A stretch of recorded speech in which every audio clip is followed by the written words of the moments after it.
pleasure. Let's turn it to Tim. Gas and power, I think, is where we would like to. Nelson previewed some of the discussions around gas and obviously the broader energy matrix. But what are you looking at, and what are you looking at these days? Particularly, I'm interested in the gas. We've heard a lot about gas par crochet in the last administration. Where are we today on these issues in Brazil?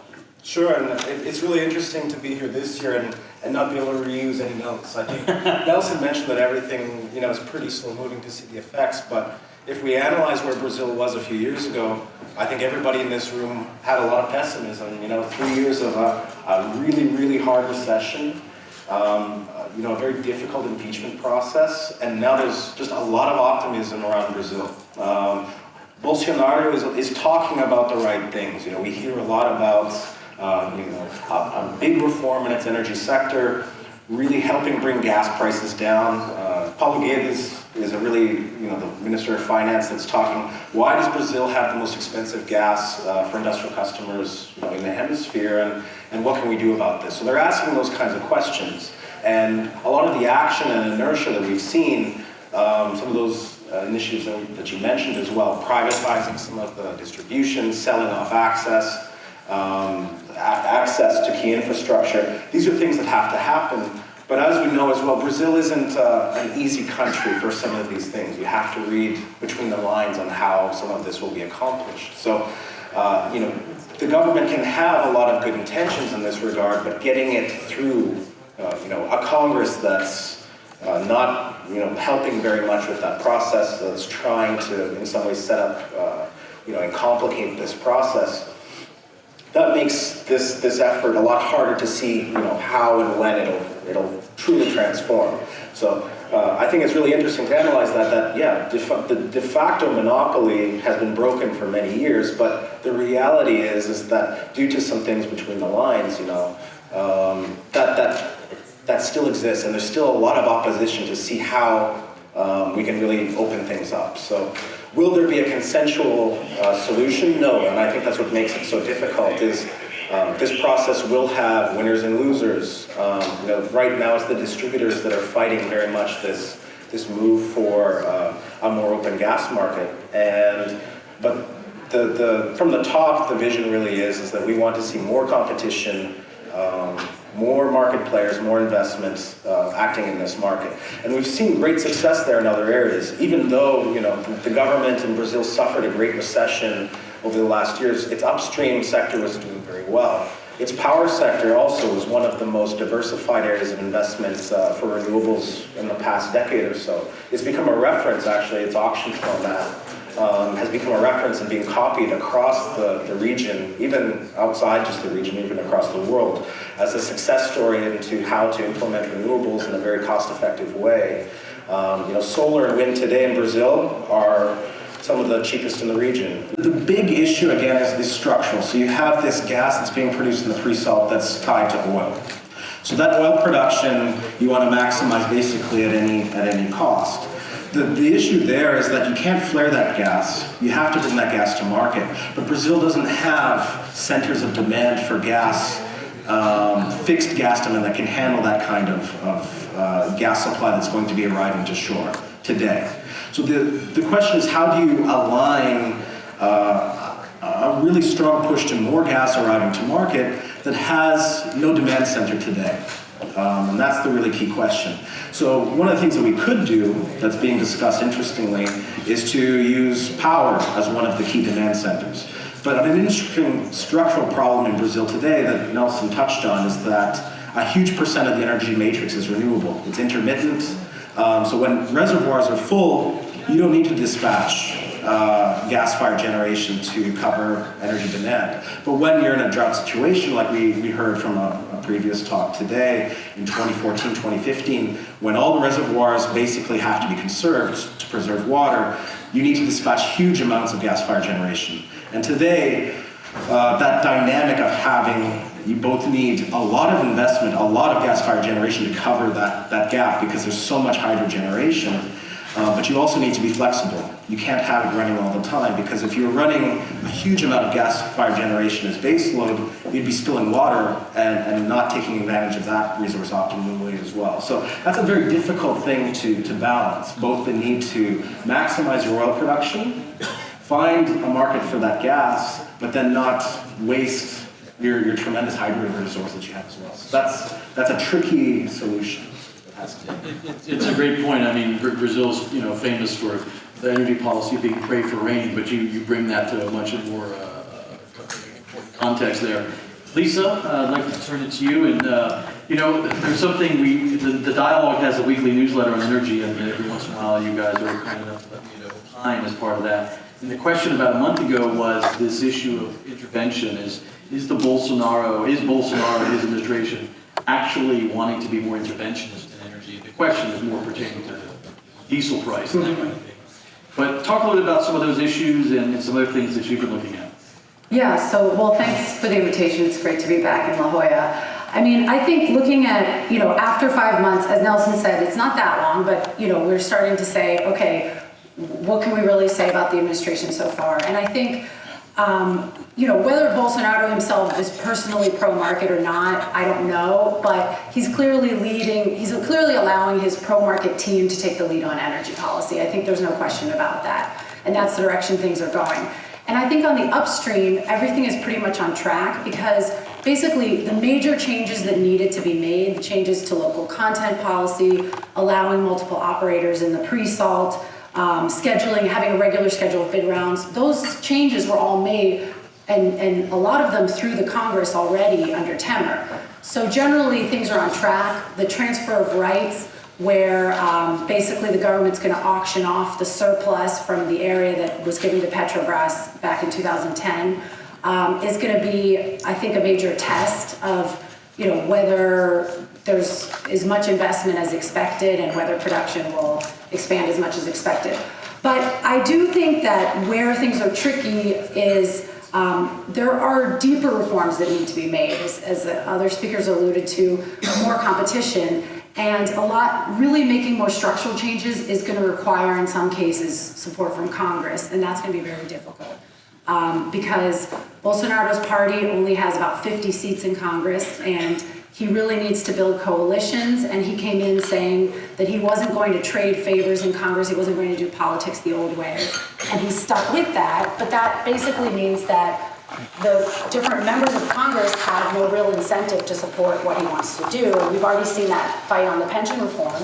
But I think we're also going to see the same obstacles if he tries to pass more significant reforms. So I think one of the big areas is downstream. There's still a big concern about political risk and the threat of a diesel strike happening again. And there's Petrobras has plans to divest its assets and reduce its stake from 98% of refining to about 50%.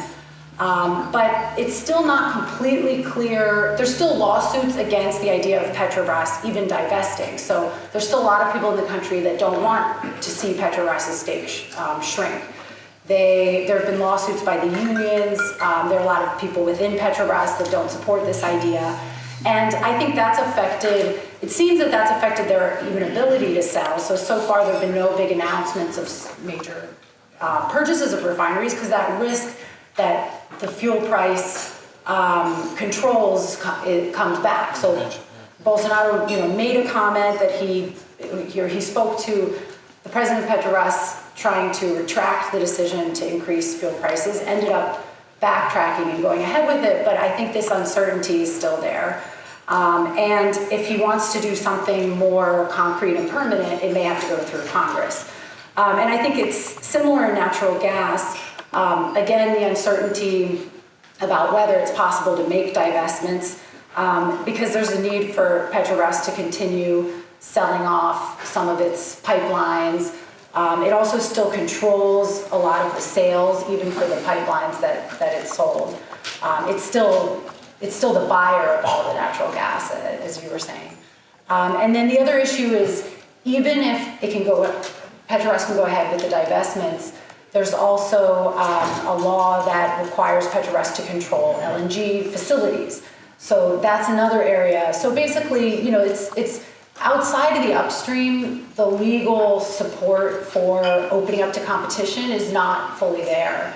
And I think that's going to be really difficult. And one other thing is also in the power sector, Electrobras, the sale of the state utility. I mean, the administration talked about it, and they basically now said, you know, we're taking it off the table. They've postponed it at least until next year because they know that they can't get the votes in Congress for it.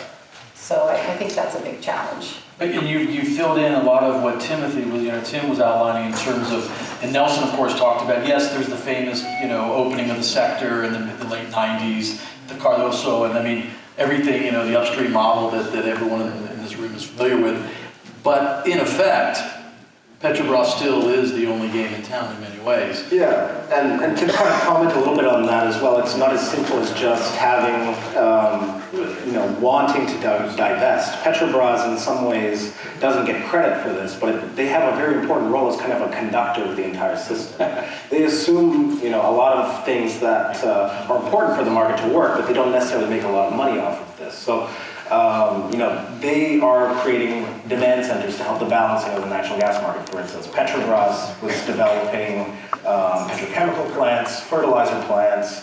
They do a lot of things that is almost a regulatory role to help make the system function. So you can't just simply divest these assets and tell the market to function. You need to find and develop a regulatory framework that allows the system to continue to function if Petrobras isn't fulfilling that role anymore. So, and assumably that's what's under discussion in the new, I don't know if it's gas para crecer #2 or if it's whatever replaces those constructs. exactly. I want to come back, I meant to come back to you, and I want Nelson to weigh on this too, being in Brazil. And is the pension reform, you talked about this, but is the pension reform and everything that's around that sucking all the oxygen out of other possibilities in the Congress in the near term?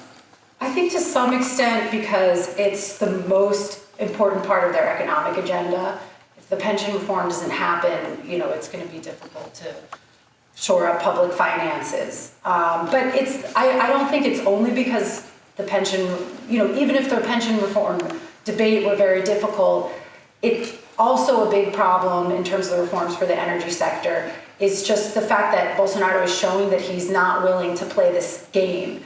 And the tradition in Brazil is that you exchange, you say, you support me on this bill and I will give you this. And he's showing that he's not going to do that. And I think, so even if you put pension reform aside, you're still going to have that. And the Congress has basically gone with its own agenda. It's saying, forget about your agenda. We're going to start to do things on our own because they're really not happy working with him. I remember at one point, was it Mensalao, right? Seemed to be a fairly effective way to get things done. But anyway, Nelson, in Brazil, I mean, take that question of the pension reform. What's that doing to the broader economic agenda? As Lisa said, it might be, if that's the economic agenda cornerstone, what does that mean if it doesn't happen or worse, gets dragged out? Well, I think in Brazil we have a kind of consensus that the pension reform is a must. It needs to be done. It needs to be done because the pension system in Brazil is based on a law developed in 1945.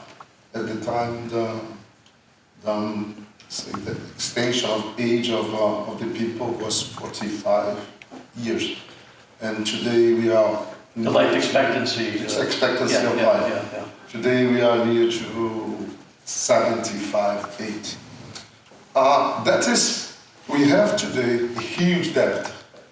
The pension reform is the biggest debt in the budget of the government.